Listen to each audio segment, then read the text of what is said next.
boom. Pay no attention to all of the other things that are happening right now.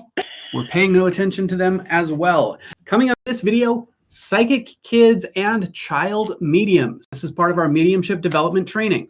So we want to know, do you have a kid medium, a conscious child, or a gifted child? So, and were you a psychic child? Did you have mediumship as a child? And if you have any questions as we go relating to the topic of this video, drop them in the comments. That is going to be entertaining with some free, juicy information. We do have an offer at the end to take your metaphysical business from basic to bodacious. If you're watching live, give us a hashtag live tribe. And if you're watching on the replay, hashtag replay fam. I just feel like I need to be doing something a little bit more spectacular when UFC. he does that. If you're just getting to know us, I'm Heather. And I'm David. From ZenRoseGarden.com. Oh, and if you are a healing arts professional or you want to be, let us know by putting a hashtag HealingPro in the comments. And let us know what you do or what you want to do. Yes, let's get talking about it. Chandra says, I was a child medium without guidance or proper training. It sucked. Now, if I meet a gifted child, I'm all about a supportive environment. Perfect. Okay, this is going to have some great information for you today. Yeah, it's going to fit perfectly with everything we got going on. So through the years in our work, we've had the opportunity to help several child mediums over our 11, 12 years together. And usually a parent who is already a client will bring their child in to help them understand their gifts. Or if the parent was a person who had their gifts closed down, and Chandra, that's perfect, by a fearful parent as a kid, and they don't want to do that to the kid, okay? They don't want to do the same thing that they had experienced to their own child. But I'll say they didn't exactly know what to do or how to help, even though they knew the child could use some direction. So those are kind of the scenarios that we've come across in helping child mediums. And that just sets up the awesomeness that we have for you guys today. So today we want to give you a few tips on child mediums because there is a right way to work with them and a wrong way. Actually, a couple of wrong ways. So some of them with good intention, but with not so great results. So because children are different than adults, obviously. So basically, this video is about how to not screw up your child medium and how to heal your own past trauma of being a child that is sensitive to the spirit world, because we take those traumas with us. And then we have to unwind them later. So now it's time. Now it's time for the good stuff. Now it's time for the good stuff. For those of you that are new to the channel, that's our transition music. Our transition music that we don't have to pay for. Yeah, we don't have to pay royalties and stuff. So tip number one is be natural about it. So I'm going to give you a quote from a classic mediumship. Be granola. What? Natural granola. Forget it. Don't shave your armpits. No? Okay. Anyway, continue. So here's a quote from the Wallace Guide to Mediumship Unfoldment, written in 1910. Wallace says, when mediumship is spontaneous in children, it should not be repressed. Neither should it be excessively exercised. Okay, like in other words, not as an adult would. Nor should child mediums be made much of and their mediumship extolled in their hearing, like you are the great and powerful child, right? The fact of their possession of their psychic power of seeing or hearing or any other gift should be regarded as natural and accepted in a calm, common sense manner. And I love this quote. And this is from 1910 when this guide to mediumship was written by one of my favorite authors. So there's a little note here on children sensitives in general, right? Filters are not yet developed, okay? You're a kid, your brain is still developing. So you haven't developed really an off switch or an on-off switch or any kind of boundary system. So sometimes a child doesn't even realize that what they're sensing is anything different at all. So for me, I did kind of realize that as a child medium, the spirit thing was a little bit not the normal because people talked about it more, but I could see auras from the time I was little, never thought it was weird, thought everybody could see it and didn't even mention it to my dad, who could also see them, but kept it on the DL because that was the generation where you don't talk about it. So I was actually kind of into my teenage years when I said, hey, look at that. And my dad was like, oh, let's have a conversation. But so I never had any emotional stuff attached to that.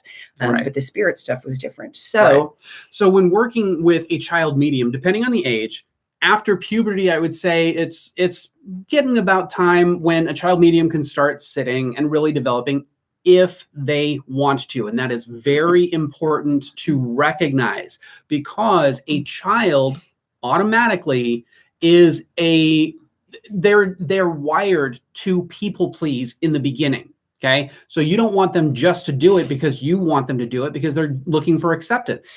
So you got to let the kids' gift unfold and what their desire is towards their gift, because all children are sensitive to the spirit world. They just are. They just might not be talking about it all the time. So before that, child mediums need time to be kids. To just be normal kids. But yet you don't want to totally not acknowledge their gift. So there's a balance as a parent to strike that balance of normalcy and acknowledgement without fear or super exaggeration. So what a parent doesn't want to do is to turn their very impressionable child into a magic 8-ball, right?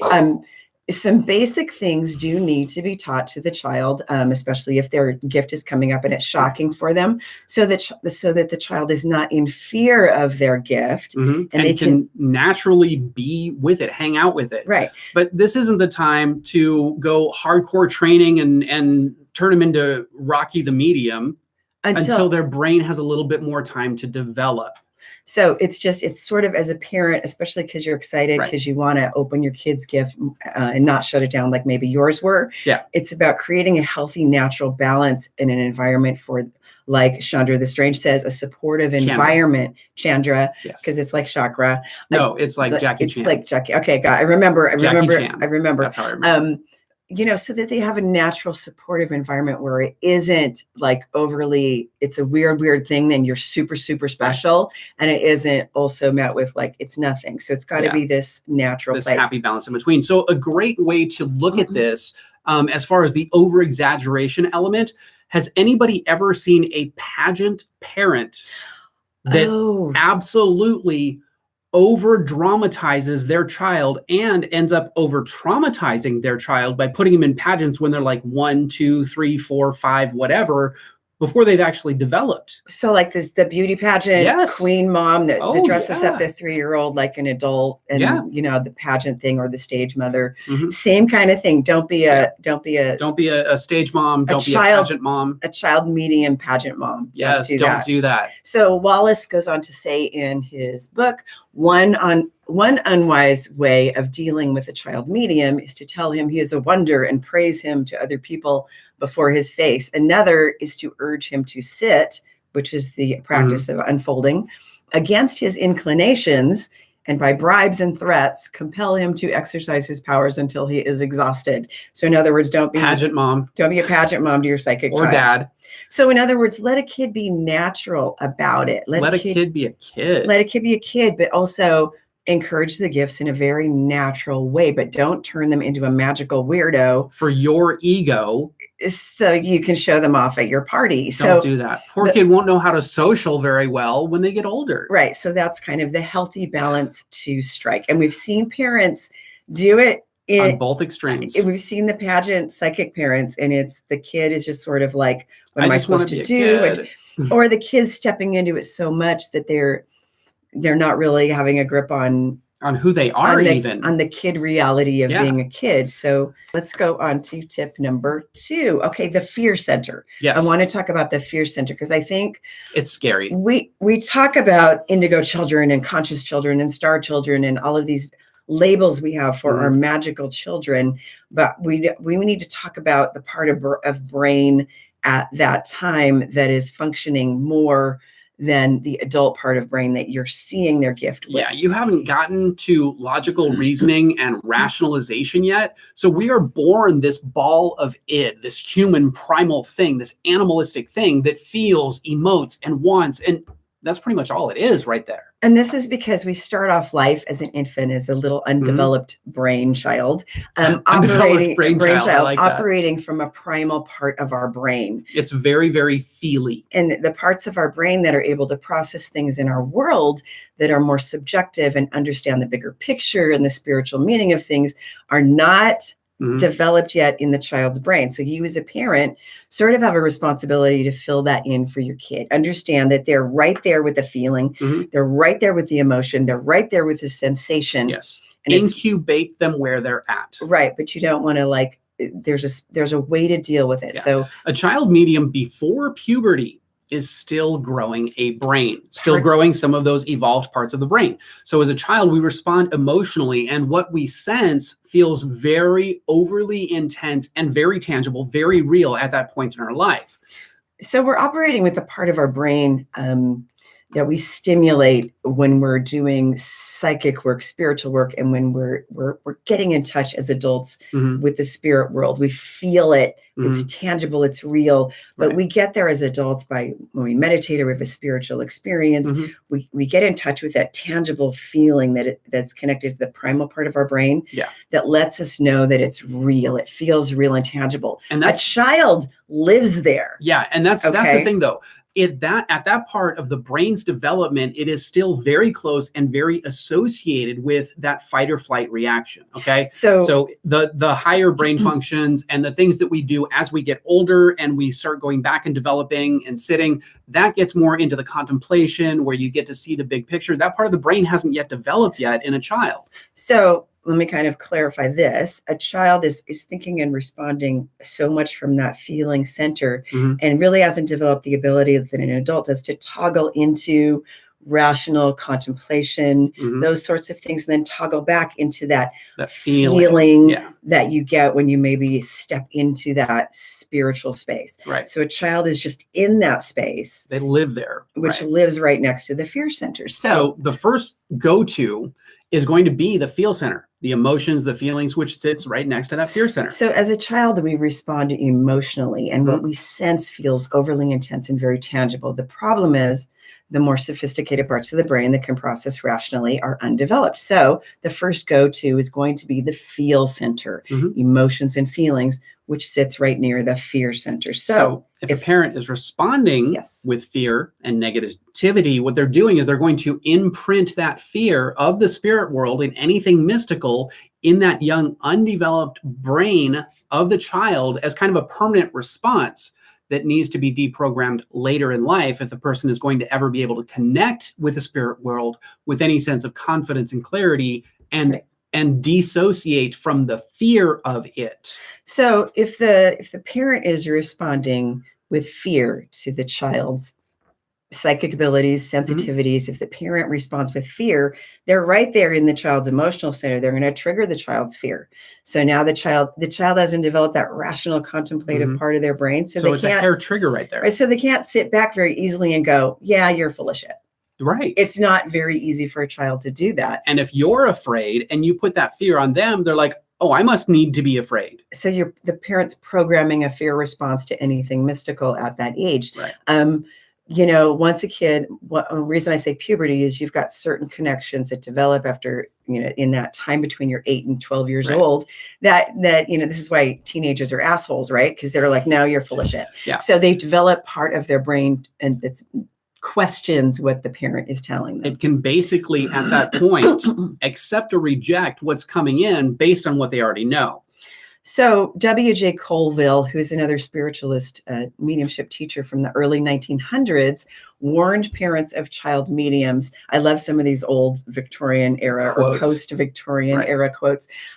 He said, there are 3 vile ways, I love the word vile, 3 vile ways of treating a mediumistic child. To call him a liar and threaten him with awful punishment if he ever dares to talk about such rot as spiritual insight. That's number 1. Or attribute his vision to illness and dose him with nauseating medicines. Or number 3, my favorite, tell him he is possessed with the devil and get some ignorant fanatic to pray over him. So those are the 3 warnings given by... Can we just pause on that one for a moment? You're possessed. Okay, you're a little kid. You're like 3, right? You are possessed with the devil and we must get it out. So some ignorant fanatic to pray over him. So this is, again, something from a classic mediumship training manual from the late 1800s, early 1900s. So please heed the advice. Treat your kid normal. That's all you've got. That's all you got. Yeah, trauma, Chandra, that's perfect. Fun thing has been for us when a parent brings their child in for help and training as an adult, and the parent starts to open their gifts as well, and the parent and child learn together. And that's kind of a fun thing that we've done in the past with clients. Because it also gives the parent of the child permission to open up like a child. And that's what we're going to talk about in the next tip about what do you do as an adult. Right. So it's pole time. So we want. No, I'm not going to pole dance. I can't with him. So we want to know from you, did you ever experience this kind of spontaneous mediumship we're talking about as a child? I know that I did. Yep.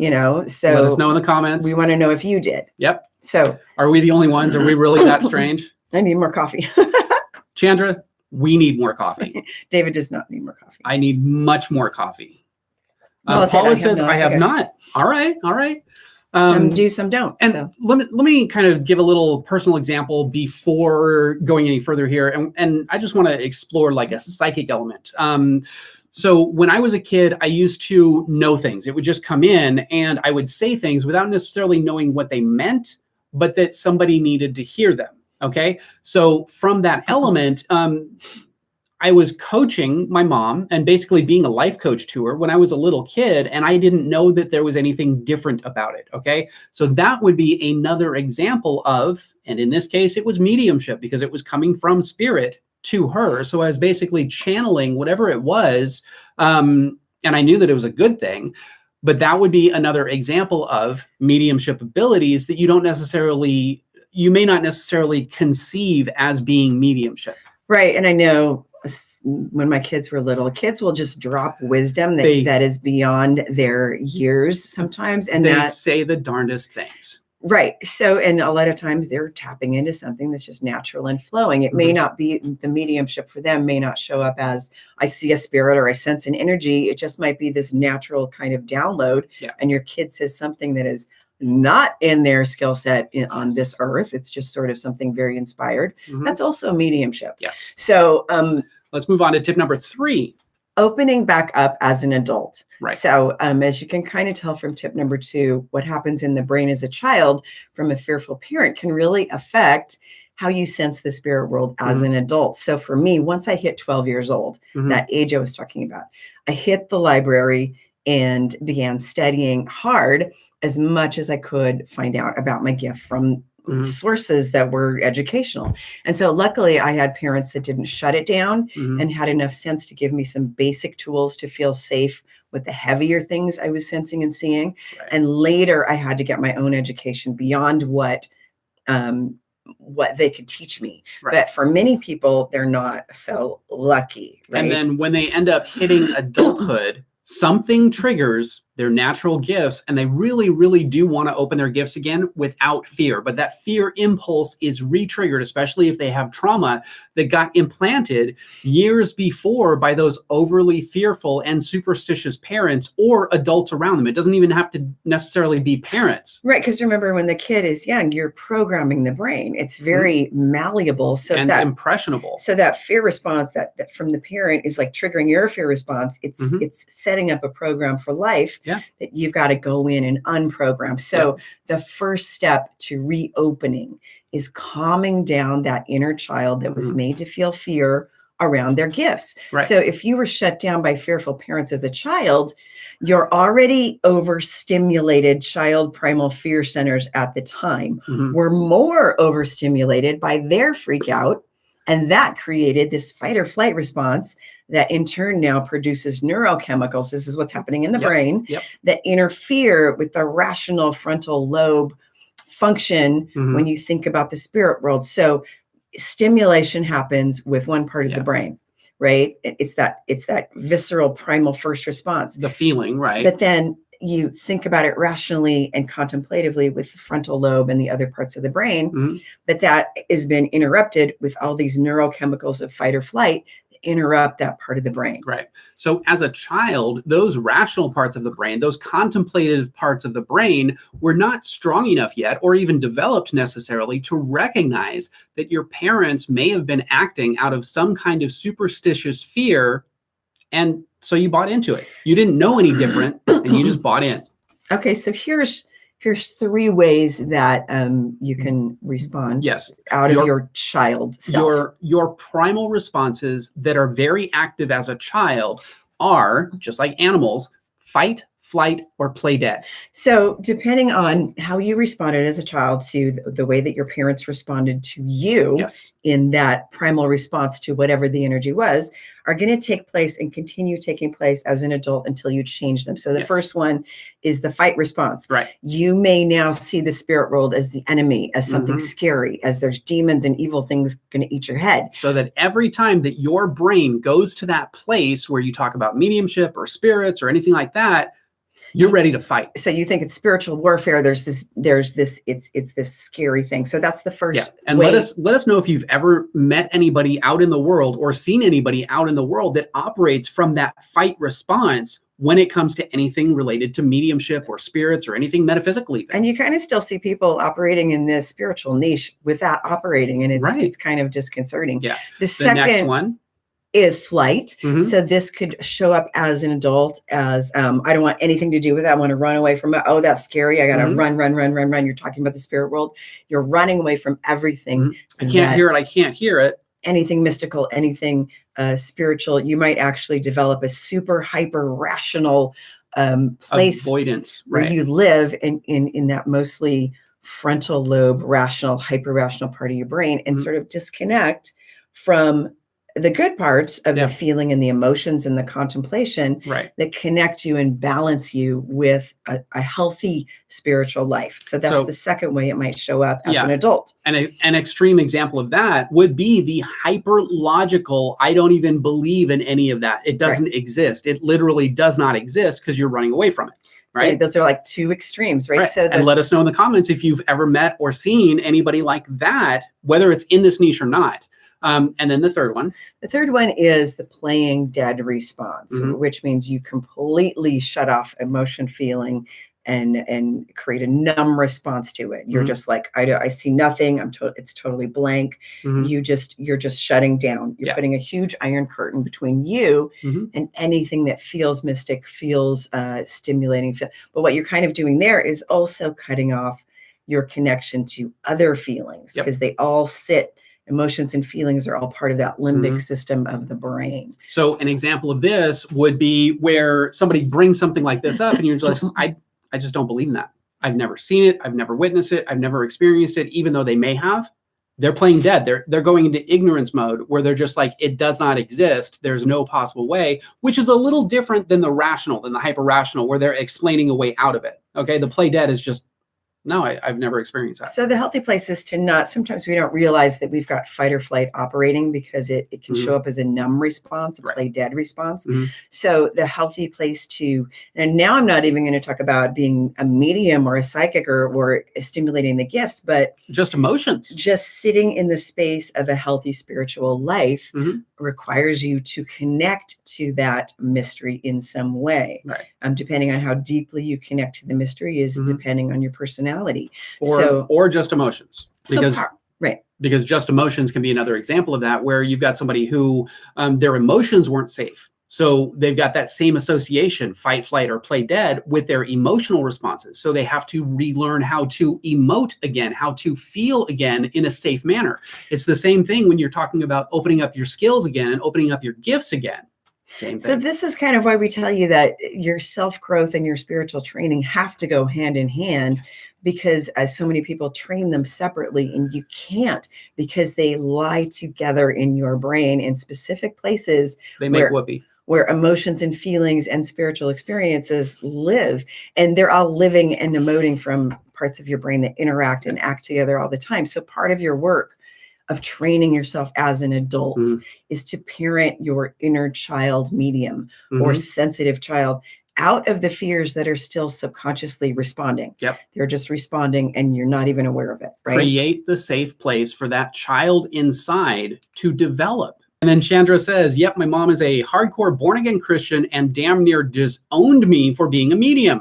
medications and therapy and the whole nine before teenage years. See, I'm always confused about hardcore Christians and hardcore religious fanatics, because you cannot connect with the world of spirit, which means where Jesus lives, for instance, without using mediumship. Or God or angels or any of that. Because the definition of mediumship is you're tuning into things of spirit in the spirit world and bringing them into the physical world in some way. And I don't know about you, but I don't think Jesus is a living person in this time, here and now, that everybody knows. He doesn't have a Twitter, an Instagram, no Facebook. So you get, if you're going to let's go the Christian route. If you're going to connect to Jesus, the telephone is mediumship. So that's just is what it is. So I think it's kind of silly how we do this us against them thing. But I do want to do a video about that at some point, about how fundamentalist religion produces toxic neurochemicals in your brain. That's going to be a good one. It's a real thing. So Raylene says, surrounded by uber religious people, the word channeling sends them into orbit.